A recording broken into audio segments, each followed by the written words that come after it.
kepada Datuk Dr. Ustazah Nafizah Musa. Apa khabar Kak Cik? Baik, Alhamdulillah. Adik apa khabar, adik?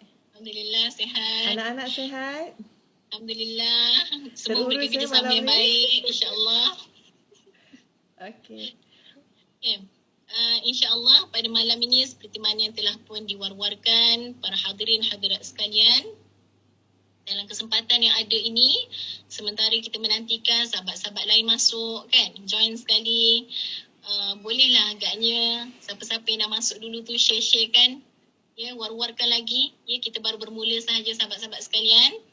Di FB masing-masing, di IG masing-masing. Moga-moga malam ini insya-Allah menjadi malam yang penuh barakah, penuh dengan apa ni, sinarnya dengan majlis talaqi ilmu ni. Maka kita dalam PKP ni memang kita nak, antara ikhtiarnya, ya, kita nak sama-sama mengangkat musibah, berdoa dan memohon kepada Allah supaya musibah terutama yang COVID-19 ini diangkat oleh Allah SWT. Maka kita cuba imarahkan dengan mendalami lagi ilmu-ilmu, lebih-lebih lagi berkaitan dengan ilmu Al-Quran, ya. Sebelum tu, para muslimin muslimat dirahmati Allah sekalian, sedikit makluman. Ini semua dah maklum dah agaknya. Tinggal nak ingatkan lagi lah, ya, supaya kita war-warkan lagi, iaitu pendaftaran, ya, mihrab coaching siri yang ke-680 masih lagi dibuka, dan sangat mengalu-alukan pendaftaran para hadirin hadirat sekalian yang bertemakan, sangat menarik temanya muslim-muslimat sekalian, ya, sila sharekan, ajak ahli keluarga, adik-beradik kita untuk sama-sama kita bersama-sama meniti jannah Allah insya-Allah, iaitu bertajuk meniti ainul yaqin. Subhanallah, ni jarang-jarang orang bincangkan ni. InsyaAllah kita sama-sama daftar, kemudian kita tengok apalah, kita talakilah, ya, berkaitan dengan mihrab coaching tersebut. Baik, untuk malam ni insyaAllah seperti mana yang kita telah maklum, kita akan meneruskan siri tadabbur, ya, sebelumnya surah Al-Mulk, ya Ustazah? Betul. So malam ni insyaAllah kita akan menyambung lagi siri talaki kita, yakni tadabbur surah Al-Waqi'ah. Ya, surah Al-Waqi'ah ni sepatutnya kita sama-sama dah boleh hafal lah, ya, surah Al-Waqi'ah kan, antara surah-surah penting dalam Al-Quran, ya, yang kalau tak dapat hafal satu Quran pun, sekurang-kurang kita usaha untuk hafal sedikit sebanyak tentang surah Al-Waqi'ah yang berkaitan dengan hari kiamat, ya. Kita mulakan dengan ni dulu, Dek. Kita baca dulu surah Al-Waqi'ah. Okey. Kita baca surah Al-Waqi'ah ayat yang ke-13 hingga ayat yang ke-40. Okey, kita tadi belum buka majlis lagi Kak Cik. Belum sila, Dek. Kita buka dengan suratul Fatihah, Ummul Kitab Al-Fatihah. A'udzubillahi minasyaitonirrajim. Bismillahirrahmanirrahim. Alhamdulillahirabbil alamin. Ar-Rahmanir Rahim. Maliki yaumiddin. Iyyaka na'budu wa iyyaka nasta'in. Ihdinas siratal mustaqim. Siratal ladzina an'amta 'alaihim ghairil maghdubi 'alaihim waladdallin.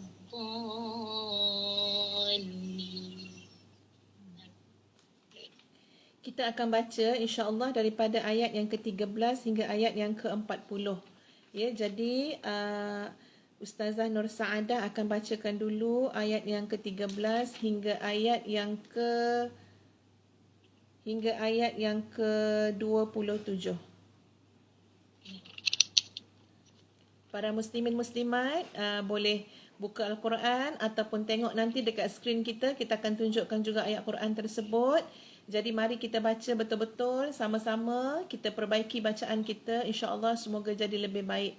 Ya, Ustazah Nur Saadah Musa ini qari'ah Negeri Sembilan. Qari'ah lah Negeri Sembilan, ya. InsyaAllah mudah-mudahan nanti akan mewakili Negeri Sembilan ke peringkat kebangsaan pula. Kak Cik doa adik pun jadi johan kebangsaan nanti, Dek, ya. InsyaAllah, Dek. Amin ya Rabbi. Okey, silakan, Dek. A'udzu billahi minasyaitonir rajim. Bismillahirrahmanirrahim. Thullatun minal awwalin wa qalilun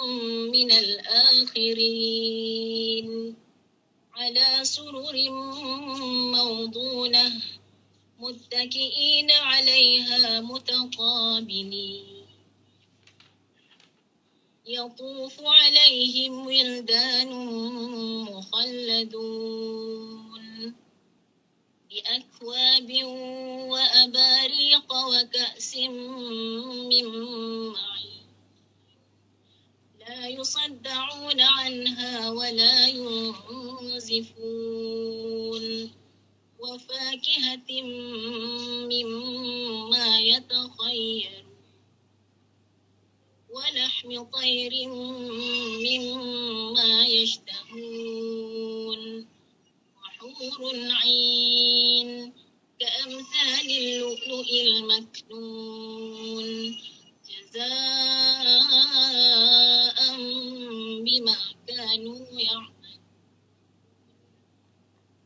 لا يسمعون فيها لغوا ولا تأثيما إلا قيلا سلاما سلاما وأصحاب اليمين ما أصحاب اليمين في سدر مخضود وطلح منضود وظل ممدود وماء مسكوب وفاكهة كثيرة لا مقطوعة ولا ممنوعة وفرش مرفوعة إنا أنشأناهن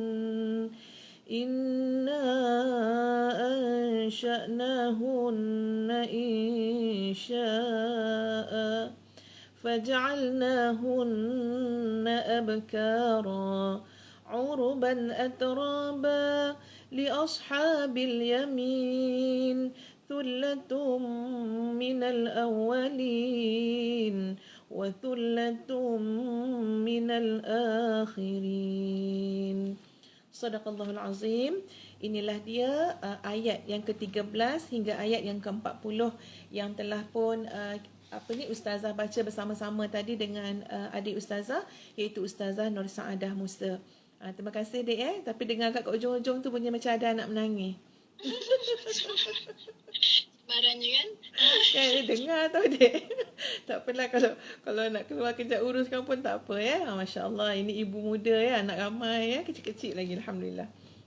Baik, sebelum kita tengok kepada maksud ya ataupun kita nak tadabbur ayat-ayat yang telah kita bacakan tadi, sukalah Ustazah nak kongsikan ya dengan sahabat-sahabat di Facebook dan juga di Instagram, supaya kita ingat balik bagaimana Allah menceritakan dalam Al-Quran, iaitu golongan yang Allah jamin, Allah janji, Allah lindung daripada kerugian. Ada dalam Quran, Allah dah sebut dah. Ya, ada 3 golongan ataupun 3 ciri yang ada pada seseorang. Allah jamin dia tidak akan rugi dalam hidup dia. Perniagaan dia, ya, maknanya kehidupan dia yang ibarat sebuah perniagaan ini, sahabat-sahabat sekalian, tidak akan rugi. Allah dah janji, Allah dah jamin. Ia ada dalam surah Fatir ayat 29 hingga ayat 30. Ya, adik, kita pun kadang-kadang selalu fikirkan ya, macam manalah kita ni ya nak istiqamah, ya nak biarlah kita ni boleh husnul khatimah. Jadi insya-Allah ya, kita cuba, kita berusaha dan kita berdoa kepada Allah agar kita tergolong dalam 3 ciri yang Allah sebutkan dalam surah Fatir ayat 29 hingga ayat 30. A'udzu billahi minasyaitonir rajim. إن الذين يتلون كتاب الله وأقاموا الصلاة وأنفقوا مما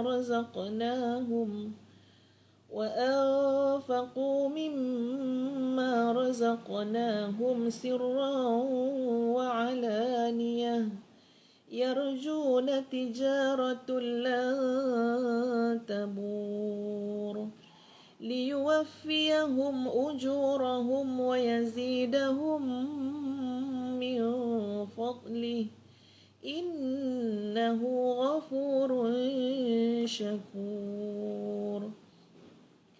Sesungguhnya orang-orang yang selalu membaca kitab Allah dan tetap mendirikan salat serta mendermakan apa yang kami kurniakan kepada mereka, sama ada secara bersembunyi ataupun secara terang-terang derma mereka itu, mereka dengan amalan demikian mengharapkan sejenis perniagaan yang tidak akan mengalami kerugian, supaya Allah menyempurnakan pahala mereka, menambahi mereka daripada limpah kurniaan Allah.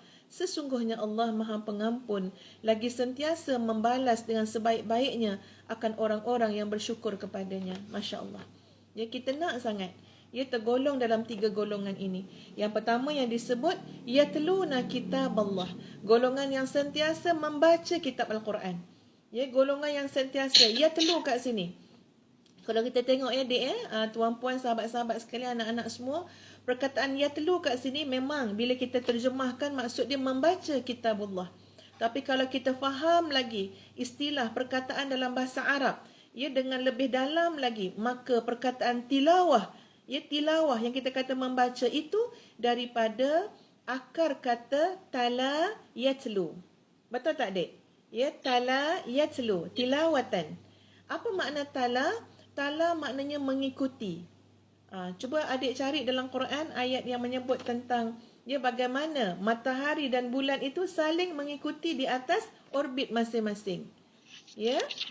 Jadi maknanya tala itu bukan baca dalam erti baca saja. Tapi bila kita sebut innallazina yatluna kitaballah, maknanya ialah sesungguhnya orang-orang yang membaca kitabullah dalam maksud dia baca dan bacaannya itu diikuti dengan amalan, diikuti dengan penghayatan. Dia ikut apa yang dia baca, dia buat apa yang dia faham. Maka golongan ini adalah golongan yang Allah jamin, Allah lindungi daripada sebarang bentuk kerugian dalam kehidupan dia. Termasuklah golongan yang kedua, wa aqamus salah wa anfaqu mimma razaqnahum sirran wa alaniyah. Yang kedua adalah orang yang mendirikan salat, dan ciri yang ketiga adalah orang yang mengeluarkan sedekah, infak, sama ada secara sembunyi-sembunyi ataupun secara terang-terangan.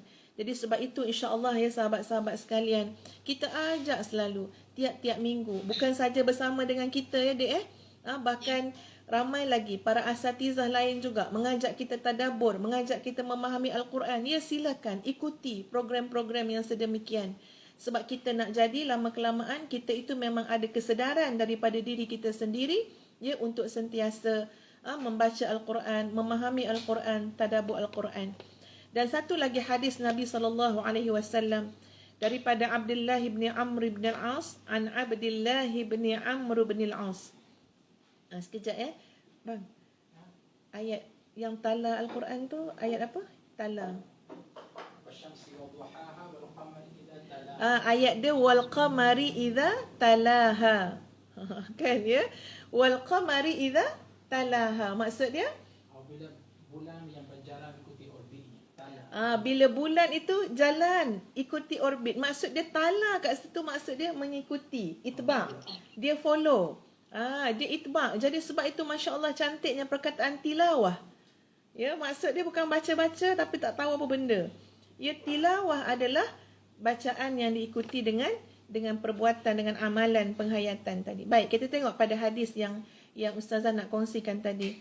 An Abdullah bin Amr bin Al-As anna Rasulullah sallallahu alaihi wasallam qala man qara'a al-Qur'ana faqad istadraja an-nubuwah baina jambayhi ghaira annahu la yuha ilayh la yanbaghi li sahibi al-Qur'an an yajidda ma'a jiddin wa la yajhala ma'a jahlin wa fi jawfihi kalamullah ta'ala. Masya-Allah.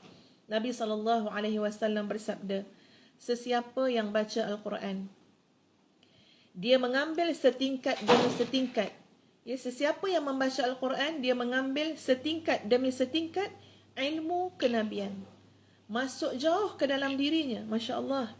Walaupun tiada lagi wahyu diturunkan untuknya, adalah tidak wajar bagi seorang ahlul Quran bertindak terburu-buru bersama dengan orang-orang yang terburu-buru, dan juga tidak patut bagi seorang ahli Quran bertindak jahil bersama dengan orang yang jahil sedangkan Al-Quran berada di dalam hatinya. Masya-Allah.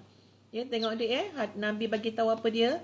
Orang yang baca Quran ni, orang yang bersama dengan Quran ni, dia sedang mendaki. Mendaki apa? Istadrajan nubuwah. Dia sedang mendaki ilmu kenabian. Masuk ke dalam diri walaupun tidak ada lagi wahyu yang diturunkan. Tidak jadi nabi, ya. Tuan-puan kena faham, anak-anak, adik-adik kena faham. Bukan jadi nabi.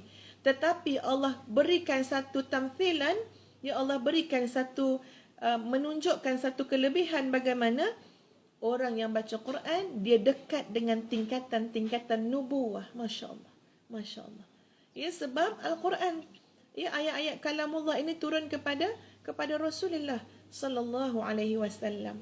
Jadi mudah-mudahan, ya, dengan ayat Quran yang kita baca, yang kita tadabbur, ya Allah, ya Tuhan, naikkanlah darjat kita, ampunkanlah dosa kita, ya Dek, itulah kita punya harapan kepada Allah Azza wa Jalla. Kalau adik ada apa-apa nak tambah, ya, silakan saja, sampuk-sampuk kat tengah-tengah, ya, silakan. Jangan sonyom ni kat situ. Apa ya? Songeh. Teruskan dulu ya, nanti nak nyampuk. Okey, baik. Mari kita lihat pada ayat yang ke-13 yang kita baca tadi, sahabat sekalian, maksudnya ialah ayat ke-13 itu menceritakan tentang golongan, ya, orang yang paling dahulu beriman, merekalah yang paling dahulu masuk syurga, ayat ke-10. Mereka itulah orang-orang yang dekat, iaitu golongan muqarrabin, dan kemudian golongan sabiqun, ya, dalam syurga, dan kemudian diikuti dengan segolongan besar daripada mereka adalah orang-orang yang terdahulu. Ya, jadi kita nak fahamkan balik daripada tadabbur kita yang lepas bahawa di sana ada 3 golongan manusia. Pertama adalah golongan ashabul maimanah. Yang kedua adalah golongan ashabul mash'amah. Yang ketiga adalah golongan as-sabiqun al-muqarrabun. Jadi pada ayat yang ke-13 dinyatakan, ya, golongan yang dekat dengan Allah, golongan sabiqun, golongan muqarrabun ini, ya, segolongan besar daripada orang-orang yang terdahulu dan segolongan kecil daripada orang-orang yang kemudian. Mereka itu berada di atas pelamin-pelamin yang bertakhta emas dan permata. Mereka bersandar di atas pelamin-pelamin yang bertakhta emas dan permata dalam syurga dalam keadaan mengadap-ngadap, ya, dalam keadaan berhadapan, antara satu sama lain. Mereka dalam syurga dikelilingi oleh anak-anak muda yang tetap muda dengan membawa gelas, ya, membawa kendi, piala berisi minuman yang diambil daripada air yang mengalir. Mereka tidak pening kerananya dan tidak pula mabuk. Dan buah-buahan apa pun yang mereka pilih, daging burung apa pun yang mereka inginkan, dan ada bidadari yang bermata indah sangat, laksana mutiara yang tersimpan baik, sebagai balasan atas apa yang telah mereka kerjakan. Di sana, mereka tidak mendengar percakapan yang sia-sia, mahupun yang menimbulkan dosa, tetapi mereka mendengar ucapan salam, ucapan yang sejahtera. Dan golongan kanan, alangkah mulianya golongan kanan itu. Mereka berada di antara pohon bidara yang tidak berduri dan pohon pisang yang bersusun-susun buahnya dan naungan yang terbentang luas dan air yang mengalir terus-menerus dan buah-buahan yang banyak yang tidak berhenti berbuah dan tidak terlarang mengambilnya. Katil-katil yang tebal lagi empuk. Kami menciptakan mereka bidadari-bidadari itu secara langsung. Lalu kami jadikan mereka perawan-perawan yang penuh cinta dan sebaya umurnya untuk golongan kanan, segolongan besar daripada orang yang terdahulu, dan golongan kanan ini segolongan besar juga daripada orang yang kemudian. Masya Allah. Ya, berapa banyak ayat-ayat, ya, Allah menceritakan tentang habuan, ya, tentang ganjaran apa yang Allah sediakan kepada golongan muqarrabun, golongan sabiqun, iaitu golongan yang sangat dekat dengan Allah, dan juga golongan ashabul yamin, ya, ataupun ashabul maimanah, golongan kanan. Masya Allah, diceritakan gambaran-gambaran syurga.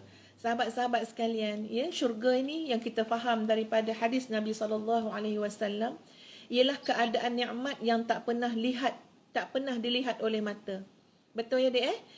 Tak pernah dilihat oleh mata, tak pernah didengar oleh telinga, dan tak pernah terlintas di hati manusia. Jadi kalau ada pun yang kita bayang-bayangkan, macam mana nak bayangkan, ya? Bayangkan tilam tebal, ya, kita pun letaklah nama jenama apa-apa kan, ya? Yang sebenarnya itu cuma bayangan je dulu untuk kita faham pada kadar akal kita yang terbatas sekarang. Tapi hakikat yang sebenar dia tak sama macam apa yang terbayang pada hati dan fikiran kita, tak sama. Ini cuma gambaran-gambaran Allah nak bagi kita faham pada kadar akal kita sekarang. Ya, pada keadaan kehidupan kita sekarang. Tapi hakikat yang sebenar, nikmat yang ada dalam syurga itu tidak dapat kita bayangkan, tidak pernah dilihat oleh mata akan hakikat yang sebenar. Kita tengok bagaimana Nabi SAW bersabda. Maksudnya adalah sesungguhnya di syurga itu ada sebuah pohon. Ini ada kaitan dengan cerita pohon bidara yang tidak berduri pada ayat yang ke-28 ya, tuan-puan sekalian. Nabi bersabda, maksud dia, sesungguhnya di syurga itu ada sebuah pohon yang bila dilewati oleh orang yang dalam perjalanan, dia akan berada di bawah naungan pohon tersebut selama 100 tahun tanpa putus. Jika kalian mahu, bacalah وَظِلٍّ مَمْدُودٍ. Ya, ayat وَظِلٍّ مَمْدُودٍ. Maknanya apa tadi? Allahumma salli ala Muhammad. Maknanya berada di bawah naungan tu tak putus-putus. Masya Allah ya. Saya ulang balik semula nak bagi kita faham apa yang Nabi sebut. Dekat dalam syurga ada pohon yang sangat rendang. Ya, pohon yang sangat rendang, sangat indah, sangat teduh. Ibarat rendang dia tu, tamsilan dia apa? Kalau berjalanlah seseorang di bawah naungan sebatang pokok saja, maka perjalanannya itu ia akan sampai kepada tempoh 100 tahun tanpa putus. Tak boleh nak bayang ya besar mana pohon dalam syurga. Masya Allah, subhanallah. Kita kalau pohon besar-besar kat dunia ni takut pula. Kan ya, takutlah macam-macam cerita adik kan ya. Penunggulah apa itu merepek kita lah ya. Tapi nak gambarkan Masya Allah, ketenangan, keindahan, keredupan. Ya, sampaikan nak bagi tahu orang-orang yang duduk-duduk. Ya, ada pohon bidara tak ada berduri, yang duduk di bawah pohon tersebut, yang bernaung, yang berseronok-seronok, وَظِلٍّ مَمْدُودٍ, ayat yang ke-30, dan naungan yang terbentang luas. Inilah gambaran yang Nabi SAW sebutkan. Baik sahabat-sahabat semua, ya. Daripada Aisyah radhiyallahu an, daripada Nabi SAW, Nabi bersabda, "Atadruna minas sabiquna ila dhillillahi azza wa jalla yaumal qiyamah." Nabi tanya pada Sayyidatuna Aisyah, kamu tahu tak siapakah dia golongan sabiqun? Kamu tahu tak siapakah dia golongan yang cepat sangat, yang dekat dengan Allah, yang akan berada segera di bawah payungan Allah, yang akan berada di bawah naungan Allah di hari kiamat kelak? Qalu, ya, lalu dijawab oleh sahabat-sahabat yang ada ketika itu, Allahu wa rasuluhu a'lam. Allah dan Rasulnya lebih mengetahui. Qala, maka Nabi SAW bersabda, alladzina idza u'tul haqqa qabiluhu wa idza su'iluhu badzaluhu wa hakamu lin-nasi ka hukmihim li anfusihim. Mereka itu adalah golongan yang ketika mana diberikan hak, diberikan kebenaran, maka mereka akan sambut. Ya, mereka akan terima. Ya, Al-Quran ini kebenaran daripada Allah, perintah Allah, semuanya mereka akan sambut, mereka akan taati, mereka akan terima. Ya, dengan apa ni, kelapangan hati. Wa idza su'iluhu badzaluhu. Mereka bila minta tolong dengan mereka, bila maknanya bila didatangi mereka kerana sesuatu urusan dan hajat, badzaluhu, mereka akan bantu, mereka akan tolong. Wa hakamu lin-nasi ka hukmihim li anfusihim, dan mereka itu akan berhukum dengan manusia seperti mana mereka berhukum kepada diri mereka sendiri. Maknanya dari sudut keadilan, mereka ini adalah orang-orang yang adil. Orang inilah ya merupakan as-sabiquna ila dhillillahi azza wa jalla yaumal qiyamah. Golongan yang segera akan dapat bernaung di bawah naungan Allah pada hari kiamat. Ya. Adik ada apa-apa nak tambah, Dik? Ya, tak apa, sebab terlampau apa ni, rasa macam kerdil sangat lah bila kita tadabbur Quran ni kan. Kita tengok Allah Subhanahu Wa Taala menggambarkan golongan as-sabiqun al-awwalun tu pun, kita dah rasa macam ya Allah, kita seakan-akan kita ni pun jauh daripada golongan-golongan semikian. Tapi kita mendambakannya Kak Cik kan. Kita mengharapkan supaya kita tergolong dalam kalangan golongan-golongan tersebut. Sebab itu ada dalam satu hadis Nabi SAW, ya, sahabat-sahabat, anak-anak, tuan-puan sekalian, yang Nabi menyatakan bahawa amalan semata-mata tidak memasukkan manusia ke dalam syurga. Ya. Kemudian direspon oleh sahabat yang ada dengan Nabi ketika itu. Bagaimana dengan kamu? Wala anta ya Rasulullah. Bahkan apakah kamu juga ya Rasulullah, yang siangnya dengan perjuangannya, dengan jihadnya, malamnya dengan tahajudnya, ya, dengan munajatnya. Itulah gambaran lebih kurang, ya, maksud sahabat tu maknanya, kamu bagaimana ya Rasulullah? Takkan dengan amalan-amalan kamu tu tak menyebabkan kamu masuk syurga? Dijawab oleh Nabi SAW, ya, bal ana, bahkan aku juga, jangan kita katakan bahawa semata-mata amal itu memasukkan manusia ke dalam syurga. Illa ayyataghammadani Allah birahmatihi wa maghfiratih. Kecuali ketika mana Allah meliputi diriku ini dan diri hamba-hambanya dengan apa dia? Dengan rahmat dan keampunan daripada Allah Azza wa Jalla. Sebab itu kita ni ya, tanpa menafikanlah, ya, ini bukan bermaksud, faham pada hadis tadi, bukan bermaksud lepas ni tak payah beramal lah ustazah. Lain pula ceritanya sekarang kan, ya. Bukan itu maksud dia. Bukan maknanya tak payah beramal, asyik minta rahmat je. Tak. Ya, kita kalau langsung tak beramal memang jauh daripada rahmat, tuan-puan sekalian. Ya, sebab kita ni ada tanggungjawab, ada tuntutan dia. Ini ibarat kalau kita bagi tamsilan, ya, analogi, kita nak menang masuk musabaqah Quran contohnya. Ya, betul. Ya, nak menang nombor 1. Tapi asyik berdoa kat rumah, daftar pun tidak. Nama tak ada pula senarai tu kan, ya. Memang tak menang lah jawabnya. Boleh tak faham kira lah maksud. sedap macam mana pun kan. Baca Tak kat kira rumah. sedap macam mana pun baca. Tak daftar pun kan. Ya, dia tak daftar. Ya, dia kena ada kelayakan-kelayakan tu. Jadi amalan tu kena buat. Tapi nak bagi tahu, bila kita beramal, hati kita kena selamat. Jangan kita fikir dengan amalan tu masuk syurga. Jangan kita fikir hebatnya amalan kita. Tak. Kuncinya adalah rahmat Allah dan keampunan Allah. Ya, jadi sebab itu kita kadang-kadang bila baca ni kan, sahabat-sahabat semua, kita rasa macam, ya Allah, ya, boleh termasuk ke kita dalam golongan yang sedikit tu, ya, yang nak jadi golongan muqarrabun, golongan sabiqun. Ya Allah, boleh termasuk ke aku, ya Allah. Ya, nak jadi golongan ashabul yamin. Ashabul yamin dulu ramai, sekarang juga ramai. Jadi ini insya-Allah peluang kita. Ya, kita mohon pada Allah agar tergolong dalam golongan ashabul yamin, ya, insya-Allah, ataupun ashabul maimanah. Tapi bila Nabi sebut demikian pada banyak Quran juga, pada ayat Quran, pada hadis Nabi tentang rahmat Allah, ya, tentang keampunan Allah, maka jangan kita kecilkan harapan kita. Sebaliknya, besarkan harapan kita apa dia? Memohon rahmat dan keampunan daripada Allah Azza wa Jalla. Ya Allah, Engkau Maha Dermawan, Engkau Maha Baik, ya Allah. Ya, Engkau Maha Kaya. Segala-galanya Engkau Maha Sempurna. Kami mohon, ya Allah, golongkanlah kami dalam golongan as-sabiqun, golongkanlah kami dalam golongan muqarrabun, walaupun kami ni sebenarnya tak layak nak masuk golongan tu. Tapi kerana kami memohon kepada Allah yang Maha Dermawan, Allah yang Maha Luas rahmatnya, Allah yang Maha Baik, kami mohon belas kasihan agar masukkanlah kami dalam golongan muqarrabun, dalam golongan golongan sabiqun tadi. Ini kalau kita relate kan, kalau kita kaitkan dengan tengok macam mana baiknya Allah Azza wa Jalla. Ya. Allah menilai niat yang ada pada kita. Orang tak tahu niat kita, betul dek ya? Orang tak tahu. Adik tak tahu niat kak cik tak tahu niat adik.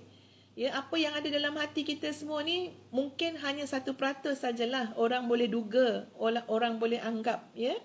Tapi tak tahu monolog kita dengan Allah, ya, keinginan dan harapan kita dengan Allah.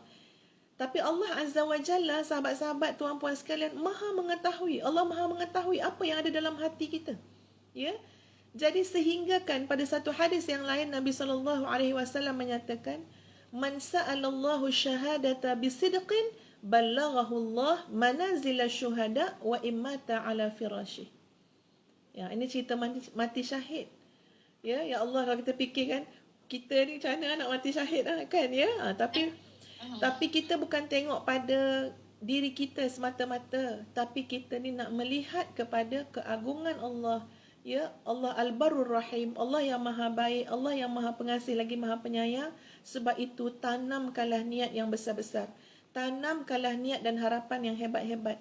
Seperti yang Nabi sebut tadi, barang siapa yang berharap daripada Allah untuk sampai kepada untuk mati dalam golongan mati syahid. Man sa'alallahu syahadata bisidqin. Siapa yang betul-betul nak minta mati syahid. Kita ni mati sekali je. Sekali je mati, dek. Ya, bukan kata bukan boleh hidup balik semula atas dunia ni. Sekali je kita hidup kat dunia, mati habis dah. Jadi masya-Allah, persoalan mati kita yang sekali ni persoalan yang sangat besar.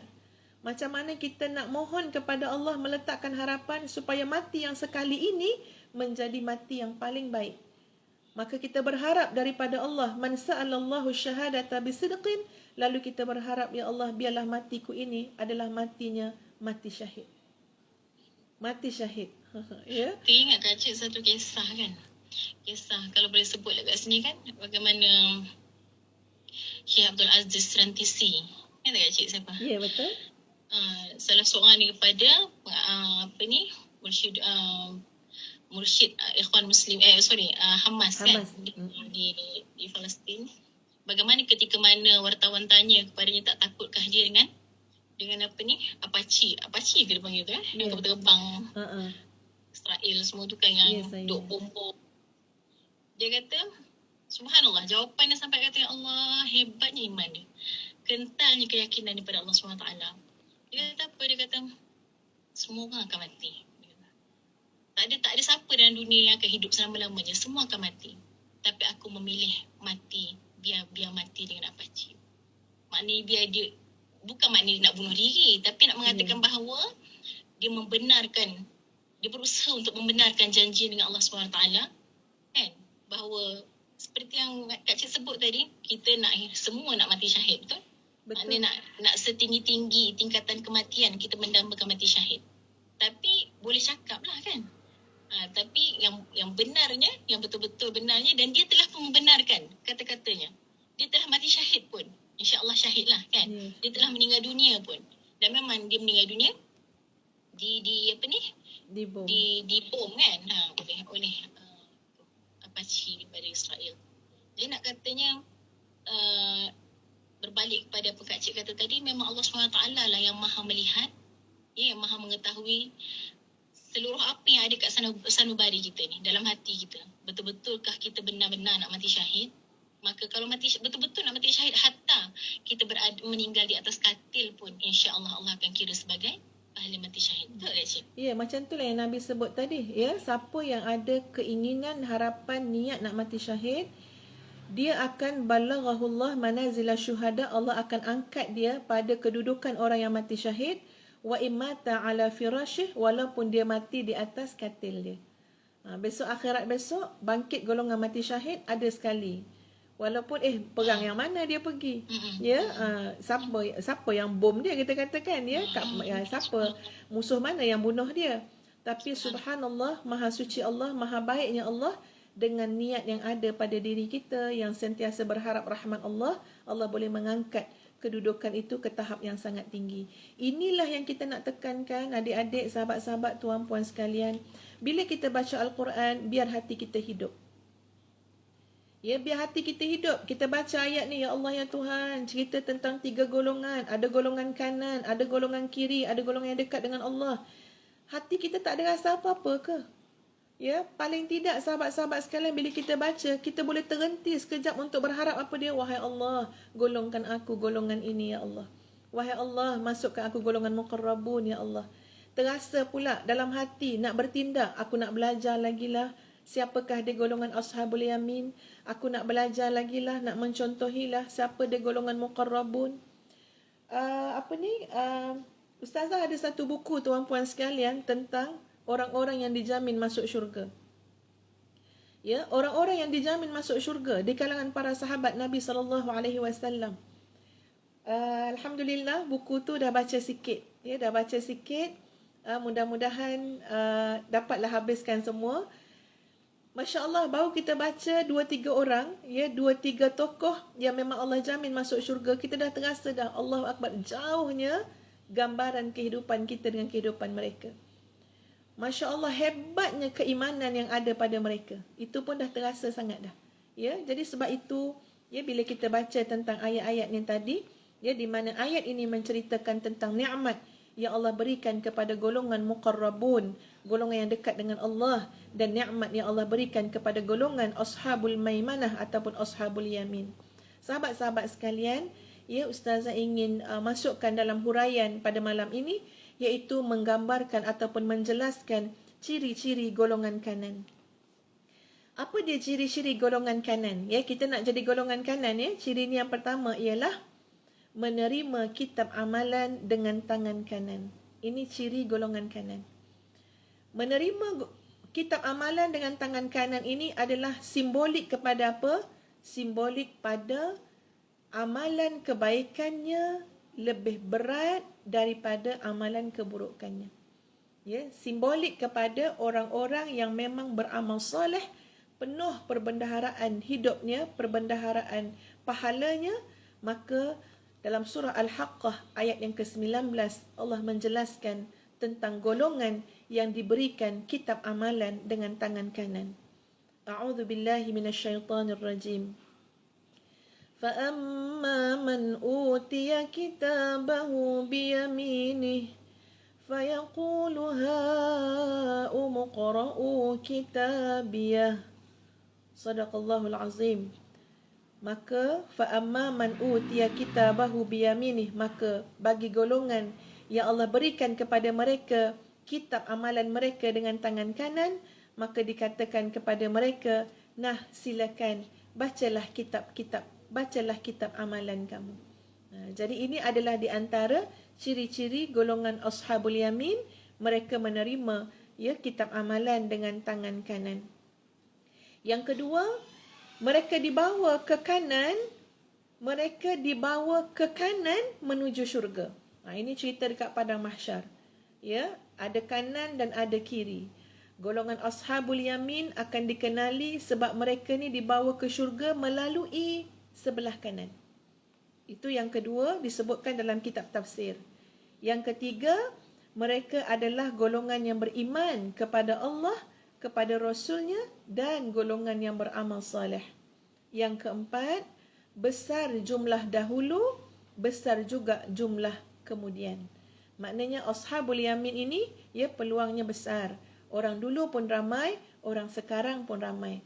Orang awal dulu pun ramai, orang akhir zaman ini pun ramai, insya-Allah. Ia tergolong dalam golongan ashabul yamin. Kemudian yang kelima, golongan ini berada di sisi kanan arash. Ini disebut oleh Ibnu Kathir dalam tafsirnya. Ya, golongan ashabul yamin, mereka ini berada di sisi kanan arash Allah. So dapat dikenali dah, ini adalah golongan ashabul yamin. Yang keenam, golongan ashabul yamin, sahabat-sahabat sekalian, dibangkitkan di akhirat kelak bersama-sama dengan ahli keluarga mereka, keturunan mereka. Kerana Masya Allah, keturunan mereka lazimnya keturunan yang terpelihara, keturunan-keturunan yang soleh. Sebab itu, ya, Masya Allah, sahabat-sahabat semua, ya, penting sangat kita bila bercakap tentang ashabul yamin, kita bila bercakap tentang al-muqarrabun as-sabiqun, golongan yang dekat dengan Allah, kita sangat penting untuk melihat dari aspek, ya, dari sudut tarbiyah generasi yang ada ataupun keturunan. Ya, sebab itu kita kena matang lah, dek. Kak Cik pun cakap kat diri sendiri juga. Ya, kita kena ada kematangan yang tinggi juga, bahawa kita bukan hidup untuk diri kita seorang sebenarnya.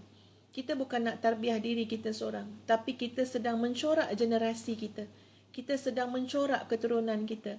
Cantik dah atuk nenek kita dulu jaga, ya, anak cucu dia macam mana. Kan? Ini masing-masing punya pengalaman, ya, tuan-puan sekalian. Kita patut teruskan yang baik-baik atau perbaiki lagi mana yang boleh diperbaiki. Sebagai contoh, ya, sahabat-sahabat, tuan-puan sekalian, dan ada adik ustazah juga yang bersama-sama, bolehlah, ya, mengiyakan, membenarkan apa yang Kak Cik cakap ni, kan, ya. Beberapa hari ni, dalam minggu ni lah, dalam minggu sudah lah, ini hari Isnin, kan, terfikir dalam soal pendidikan anak-anak, dalam soal tarbiyah keluarga. Apa yang Kak Cik terfikir, dek? Terfikir bahawa mak ayah kita dulu tak adalah sampai maknanya nak buat usrah, buat tazkirah, betul tak? Ya tak adalah sampai buat tazkirah, okey himpunkan anak-anak, bagi tazkirah, mak pembucap. Tak ada, betul tak dek? Kalau ada pun sikit-sikit sangatlah ya. Tak adalah formal sangat ya nak himpun-himpun kita adik-beradik. Jadi benda tu Kak Cik terfikir balik, mak dulu, abah dulu taklah macam tu. Tak adalah macam sentiasa bagi nasihat, ya, panggil kita berdepan berdua contohnya kan, macam kita buat kat anak-anak kita sekarang ya. Tak adalah macam tu mak dengan abah buat kan ya. Betul. Ah, Rasa mencabar sangat sekarang dia punya kan. generasi. Kita tak rasa macam tu. Tetapi ada satu perkara dek, ada satu perkara tuan-puan sekalian, apa dia? Kedua ibu bapa kami itu dia kuasai masa anak-anak dia. Dia kuasai hati anak-anak dia. Dengan apa? Dia dominasikan masa kami, hati kami dengan Al-Quran dan ilmu bahasa Arab. Betul tak dek? Betul. Mesti dengan Quran. Masya Allah. Pagi, petang, siang, malam Quran tuan-puan sekalian.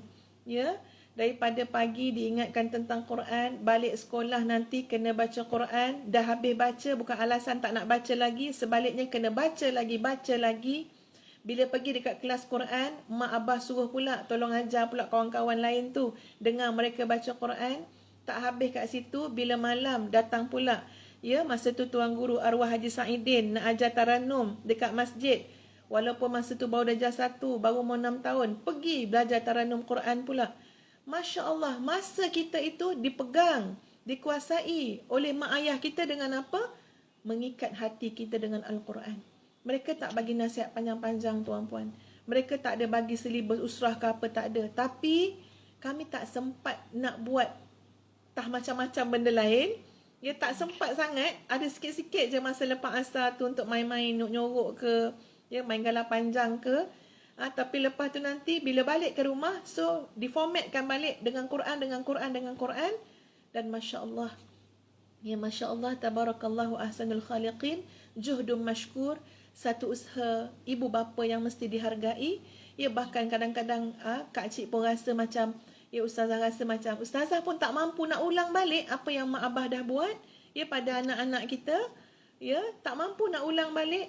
Tapi inilah dia satu cabaran kepada kita tuan-puan sekalian, bahawa golongan ashabul yamin, ya, golongan orang-orang kanan, golongan kanan di akhirat ini, antara kriteria dan cirinya ialah, ya, mereka akan dibangkitkan dengan keturunan mereka, kaum keluarga mereka, kerana masa kat dunia dulu lelah menjaga keturunan dan kaum keluarga ini agar sentiasa taat kepada Allah, beriman kepada Allah, beramal soleh, dan akhirat besok Allah muliakan dengan apa? Bangkit juga bersama-sama dengan kaum keluarga yang beriman kepada Allah dan Rasul.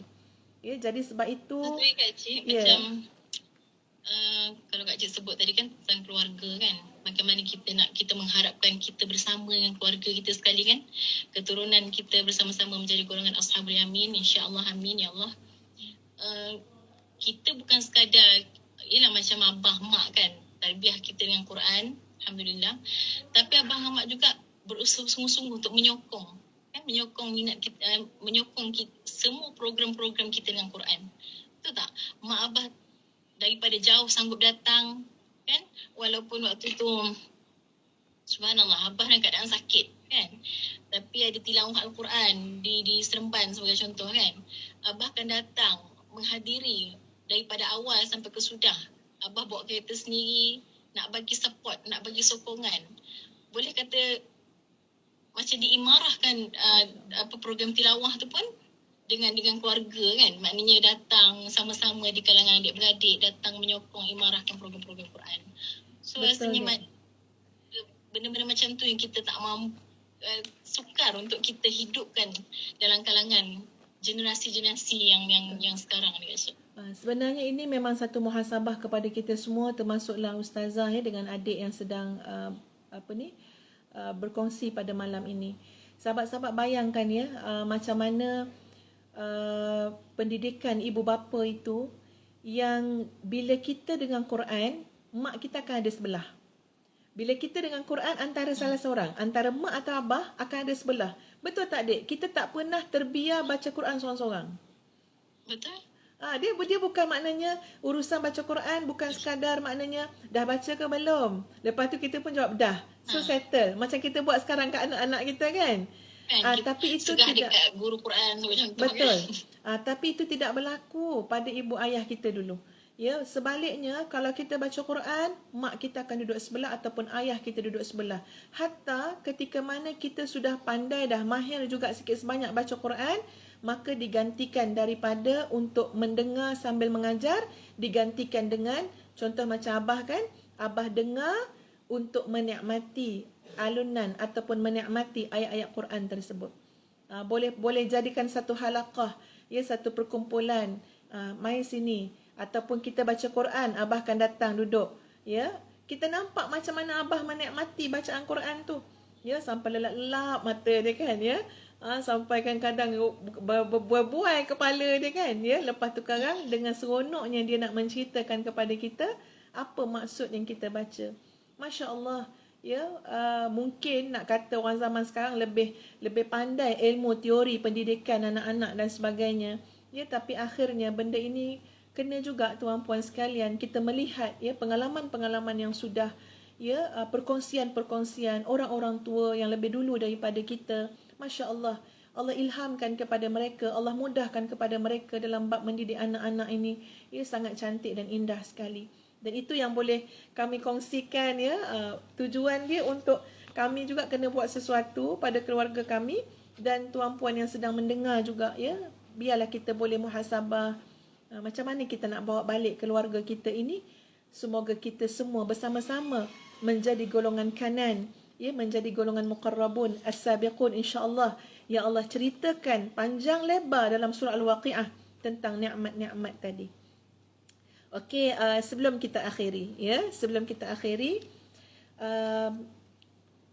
tadi Ustaz dah bacakan, ya, nikmat tentang pokok-pokok, nikmat tentang pepohonan, tentang buah-buahan, tentang air, ya, yang disebut dalam surah Al-Waqiah ini.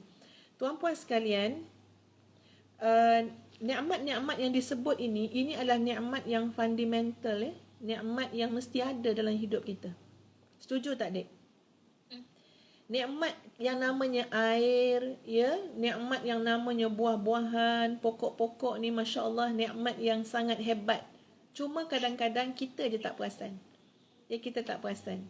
Kita tak perasan bahawa kemewahan, kenikmatan itu digambarkan dalam bentuk buah-buahan yang pelbagai. Okey, cuba kita tengok rumah orang kaya dalam drama-drama. Kan, dalam drama-drama, ke atas meja dia tu letak apa? Dia letak buah-buahan. Ya, bila nampak banyak je buah-buahan. Cuba Google tengok macam mana orang kaya-kaya Dubai ke apa kan, ya. Dia gambarkan senangnya, ya, buah-buahan tersebut sangat menyenangkan. Seronok. Ya, happy makan buah-buahan. Masya-Allah, Allah datangkan macam-macam rasa pada buah. Ya. Jadi digambarkan nikmat dalam syurga. Ya, buah-buahan tu asalkan terlintas ada. Ya, dapat dipetik pohon-pohonnya. Dan ini Ustazah teringat kepada satu kisah yang pernah dikongsikan oleh anak kepada Al-Fadhil Ustaz Yusuf Mansur, daripada Indonesia. Anak dia tu masa tu menghadapi kesukaran untuk meneruskan hafazat Al-Quran 30 juzuk. Ini cerita lama, tuan-puan. Tapi kemudian dia dapat mimpi. Dan mimpi itulah yang alhamdulillah menjadi wasilah untuk semangat dia kembali segar. Ya, antara lebih kurang mimpi dia begini, dia dibawa oleh seorang laki-laki, ya, yang memperkenalkan dirinya dan dipanggil oleh orang-orang lain yang ada di situ sebagai Abu Bakar. Ya, wallahu alam, ya. Maknanya dengan wajah yang sangat berseri, bersih, ya, dikenalkan sebagai Abu Bakar. Jadi kemudian dibawa dia melewati satu sungai yang sangat cantik, ya, yang airnya putih bersih. Kemudian di kiri kanan sungai yang luas, yang putih bersih, yang nyaman, ada pokok-pokok mangga. Ada pokok-pokok mangga yang sangat rendang dan buah dia sangat banyak sehingga buah dia tu boleh dipetik dengan tangan saja. Jadi boleh bayang, pokok tu macam mana. Dan dia kata, Masya Allah, Subhanallah, pokok tu terlalu cantik kerana buah mangga itu sudah buah mangga tu warna oranye merah sebab dia tak ada kulit. Jadi pokok hijau, buah mangga tak ada kulit. Cantik tak? Masya Allah. Boleh petik terus makan. Boleh petik terus makan. Dengan bau yang sangat wangi, dia kata, dia nampak pokok tu pun, dia kata, ya Allah, aku ni kat mana? Tempat yang terlalu cantik, suka nak digambarkan. Dan laki-laki yang mengenalkan diri sebagai Abu Bakar tadi, mengajak dia, bercakap dengan dia untuk bawa bertemu dengan Rasulullah sallallahu alaihi wasallam. Dengan Nabi Muhammad sallallahu alaihi wasallam, yang katanya ada di satu tempat, tapi kena lalu dulu tepi-tepi sungai yang cantik itu. Kemudian tu Kak Cik tak pastilah dia punya cerita sama ada dia dapat bertemu ke tak, ya. Kalau tak silap tu memang nampaklah, dia dapat melihatlah wajah Rasulullah SAW, tapi wallahu alam tak dapat, cerita dah lama, ya, tak berani nak pastikan macam tu. Tapi nak gambarkan sahabat-sahabat sekalian, ya, ketika mana dia bersiaran masa tu di TV Indonesia, ya, masa dia cerita tu, Masya Allah, ya, dia pun cuba nak bercakap, nak menggambarkan betapa cantiknya suasana yang dia lihat dalam mimpi tersebut. Masuk syurga ni bukan mimpi lagi dah bagi orang yang menjadi ahli syurga. Ya, Masya Allah, Allah berikan nikmat senikmat-nikmatnya, ya, sebagai balasan dan ganjaran daripada kepemurahan Allah Azza wa Jalla. Dan sahabat-sahabat semua, mari kita, ya, latih dan didik diri kita juga supaya kita rasa bahagia dengan ayat-ayat nikmat ini. Kadang-kadang rasa susah hati, rasa risau dan sebagainya, kan? Ya, maka di antara terapi untuk ketenangan diri adalah kita membaca ayat-ayat nikmat. Perasan tak, Dek, dalam ayat suratul Waqi'ah, dalam surah-surah yang ada, kat belakang-belakang ni lah, juzuk 27, 28, 29 ni, banyak ayat dia pendek-pendek. Ya, dan bila menceritakan tentang nikmat-nikmat tadi, dia dalam bahasa Arab ni dia ada dipanggil ilmu iqa' wal arud. Dia punya ritma dia. Ya. Jadi kita dapati pada ayat suratul Waqi'ah ni dia macam sama, dia punya macam mana nak cakap, macam pantun tu kan, ujung-ujung tu dia punya pantun, dan dia punya speed dia tu, maknanya tempo dia. Tempo dia. Maknanya dia bukannya ayat yang panjang-panjang sampai 2 baris, tak. Tapi tengok, ya, macam mana Allah sebut. Contohnya pada ayat yang keberapa tadi, ya, contohnya ka'amthalil lu'lu'il maknun jazaa'an bima kanu ya'malun la yasma'una fiha lagwa wa la ta'thima illa qila salama salama. وأصحاب اليمين ما أصحاب اليمين في سدر مخضود وطلح منضود وظل ممدود وماء مسكوب وفاكهة كثيرة. Nampak tak tempo dia macam laju sikit, kan? Ilmu ijazah Quran kat cik, kan? Ya, betul, Masya Allah. Ijazah Quran, kan? Maknanya, cuba kita bayang, kita ni macam diasak-asak dengan kenikmatan yang ada. Ya, macam contoh macam ni lah, lebih kurang, ini bukan nak samakan dengan ayat Quran, tapi ini yang kita dapat tengok daripada kehidupan. Ya, jomlah, Dek, ikut Kak Cik, Dek, pergi UK. Contohnya lah, pernah berlaku ke Kak Cik ajak, kan, ya? Jomlah, Dek, best, Dek, ada salji, ada itu, ada ini, ada. Nampak tak Kak Cik punya tempo pun laju, kan? Sebab apa? Sebab excited sangat nak cakap. Ada itu, ada ini, ada begitu, ada begini. Tak ada Kak Cik guna ayat panjang-panjang. Dia terlampau banyak nikmat tu, kan? Ya, terlampau banyak. Sampai bergegas-gegas nak cakap tu, ayat pendek-pendek je nak bagi sampai maksud. Masya Allah, Masya Allah. I'jazul Quran. I'jazul Quran. Sebab itu golongan yang digelar sebagai Ahlus Suffah, iaitu golongan yang berada bersama dengan Nabi SAW, tapi golongan miskin sangat.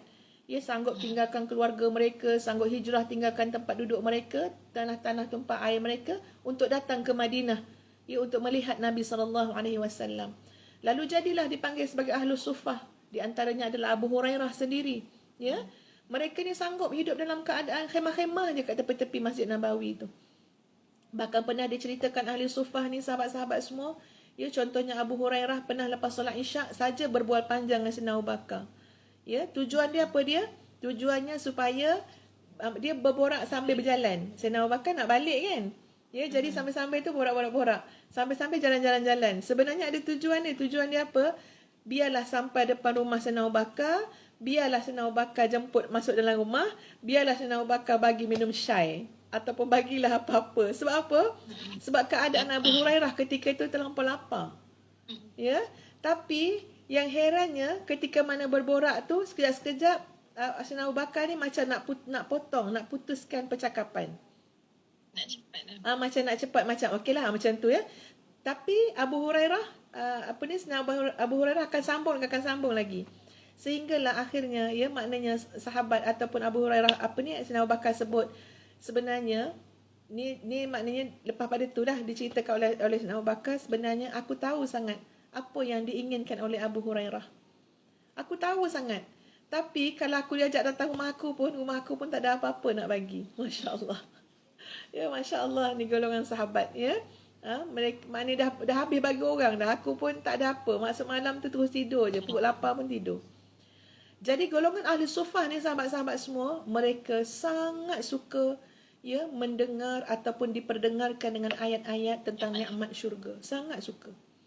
Ceritalah pasal tilam-tilam empuk, ceritalah pasal buah-buahan, ceritalah pasal mahkota intan belian, ceritalah pasal segala kenikmatan. Mereka akan rasa khusyuk terbuai, seronok dengar, dan itu akan akan menjadi penawar kepada kesusahan, ujian kesusahan yang mereka lalui dalam kehidupan mereka. Sebab tu Nabi selalu sebut dengan para sahabat. Rasanya kalau zaman sekarang ni, kalau kita nak kiaskan ahli sufah ni Kak Cik kan, boleh tak kalau kita kata macam saudara-saudara kita di Syria sebagai contoh kan, yang diuji dengan ujian yang sangat dahsyat Kak Cik, di Palestin kan, di Gaza, mereka ni berpuluh-puluh tahun diuji dengan kehidupan yang susah kan. Maka mereka ini, macam mana mereka nak motivasikan diri mereka? Kita kalau kita diuji sekejap pun kita cepat melatah kan. Betul. Mereka ni berpuluh-puluh tahun. Bahkan ada yang diuji dengan sangat dahsyat. Anak ada meninggal, suami ada meninggal, mak ada meninggal ya. Jadi kita nak kata golongan-golongan ini macam mana motivasinya? Pastilah dengan ayat Quran ni, betul tak Kak Cik? Betul. Dengan nikmat-nikmat yang ada dalam Quran ni, sebab tu mereka berlumba-lumba menghafal Quran.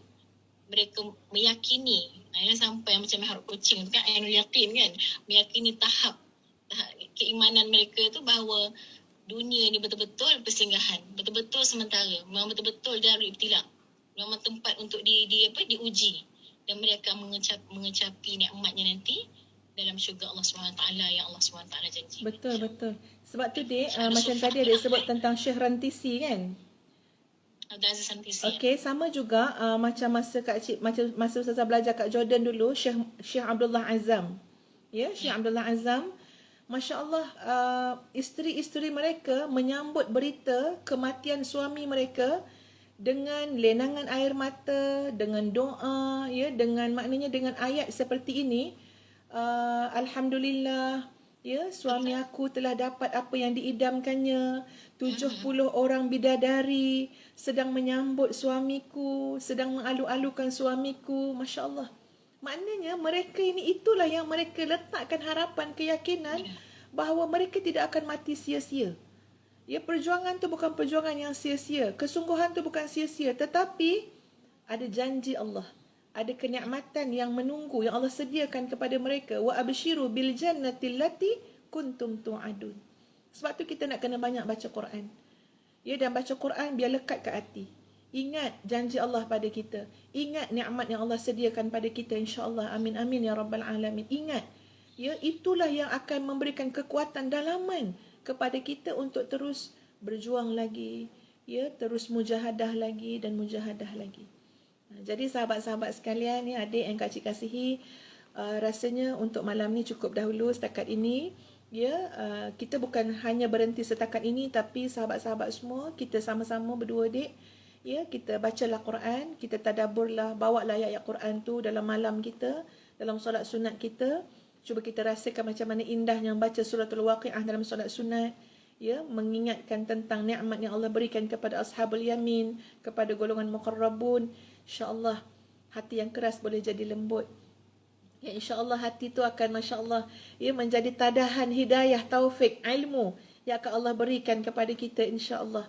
Ya, jadi mudah-mudahan sahabat-sahabat semua apa yang kita kongsikan pada malam ini ya yang mungkin banyak kelemahan dan kekurangan tapi mudah-mudahan Allah berkati, Allah ampunkan salah silap kita, Allah angkat darjat kita dan doa kita dulu dan selamanya adalah Allah maj'alna min ahlil Quran. Ya Allah jadikanlah kami daripada golongan ahlul Quran. Ahlul Quran, Ahlul Quran.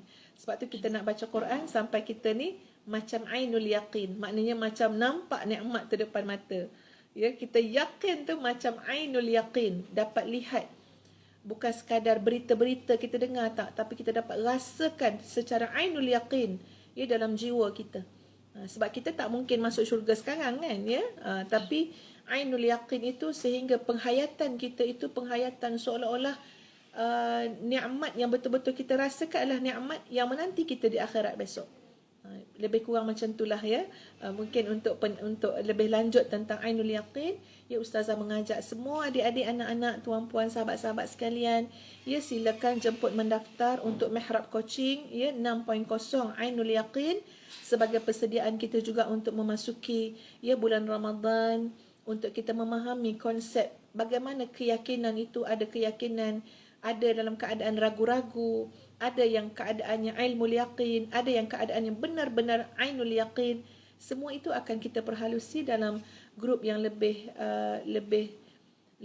istimewa. Maksud istimewa tu yang lebih tersusun ya, kurikulumnya yang lebih tertutup ya, intensif 6.0 insya-Allah.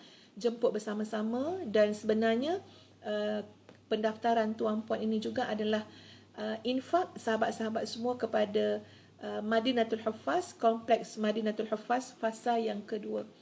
Kami juga bila buat macam ni, kami juga akan terus belajar dan belajar lagi ya. Jadi satu manfaat besar juga kepada kami untuk terus mendalami ilmu sebelum kami menyampaikan ya kepada yang lain. Bahkan menjadi cabaran juga untuk kita sendiri untuk kita sendiri memperbaiki diri kita juga. Jadi terima kasih kepada sahabat-sahabat di Instagram ya, kepada semua yang di Facebook kita.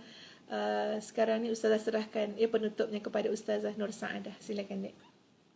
Alhamdulillah, alhamdulillah. Terima kasih banyak-banyak Kak Cik atas perkongsian yang adik kira sebagai satu perkongsian yang sangat menghidupkan perkongsian yang menghidupkan jiwa-jiwa kita insya-Allah.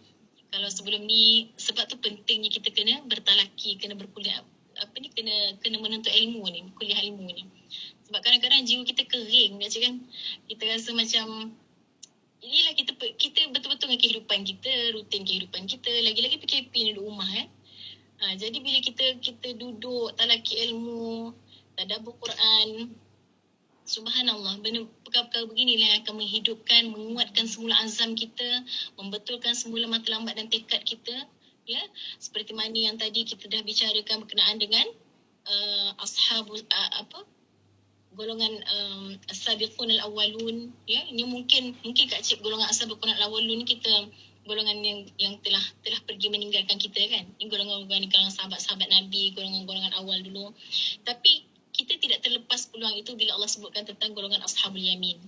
Ya, makna golongan ashabul yamin ini insya-Allah tuan-tuan dan puan-puan sekalian, para hadirin sekalian, inilah golongan yang kita juga dambakan.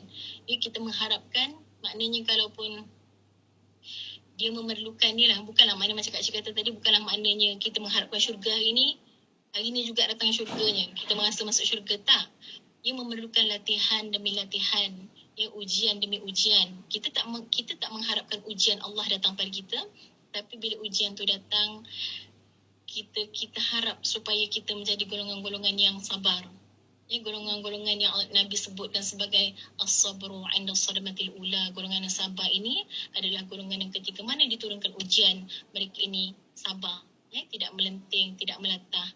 Mereka tenang dalam menghadapi ujian tersebut. Jadi muslimat sekalian, rasanya Ustazah Hafizah pun dah concludekan tadi ya, tentang apa yang kita bincangkan, kita tadabburkan malam ni, dan ia tidak terhenti setakat itu Kak Cik. InsyaAllah di hari dan waktu yang sama ya, InsyaAllah kita bagi jadual dia ikut pada kita punya kesesuaian waktu ya. Ya, okey. InsyaAllah dia akan sentiasa update lah ya dalam FB, dalam IG ya, tentang kuliah-kuliah tadabbur kita yang akan datang. Jadi cukup setakat tu. Aqulu qawli hadha wa astaghfirullahal azim li wa lakum. Assalamualaikum warahmatullahi wabarakatuh.